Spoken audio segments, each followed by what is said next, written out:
నేను బిర్యానీ తిందామని షాప్ దగ్గరికి వెళ్తే ఎంతమంది అయితే ఉన్నారో ఎలా తీసుకొని ఆలోచిస్తా ఉన్నాను. నమస్తే మామ, చాలా రోజుల తర్వాత అయితే వ్లాగ్ తీసుకుని బయటకి అయితే వెళ్ళాను మామ. వీడియో అయితే లాస్ట్ వరకు అయితే చూడండి మామ. నేను ఈ రోజు సండే అని చెప్పి ఎక్కడికైతే మేమైతే టిఫిన్ తినడానికి బయటకి అయితే వెళ్ళామా.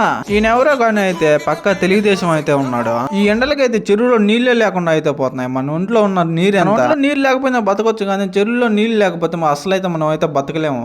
ఈ మాట ఎందుకంటానంటే మామ, మనం నీరుంటే కదా మామ బతికేది. నీళ్ళు లేకపోతే ఎలా బతుకుతాం మామ? టిఫిన్ తినాలన్నా నీరు ఉండాలా, స్నానం చేయాలన్నా నీళ్ళు ఉండాలి, ఇంకొద్దు ఏం చేయాలన్నా నీళ్ళు అయితే ఉండాలి కదా మామ మనకైతే. ఇక నాకైతే విజయవాడలో పని ఉందని చెప్పేసి ఇంకా విజయవాడకి అయితే బయలుదేరిపోయాను. ఇంకా ట్రాఫిక్ అయితే ఈ రోజు అయితే చాలా తక్కువ ఉంది, సండే కాబట్టి. ఇక విజయవాడలో వర్క్ చూసుకొని బయలుదేరిపోయాను. రూమ్ కి అయితే ఎండ అయితే సాగు మింగుతుంది మామ, చాలా అయితే ఉంది. ఈ రోజు అయితే 40 degrees అయితే ఎండ అయితే ఉంది. ఇక సరేలేబ్బా, మనం ఎండకైతే వచ్చాం కదా, ఎలాగోలా బిర్యానీ అయితే తీసుకొని పోదామని చూస్తే ఇక్కడైతే చూడండి మామ ఎంతమంది అయితే ఉన్నారు. ఆ విజయవాడలో ఇది అయితే ఫేమస్ అయితే మామ. ఒకసారి మీరు కూడా వచ్చి అయితే ట్రై చేయండి.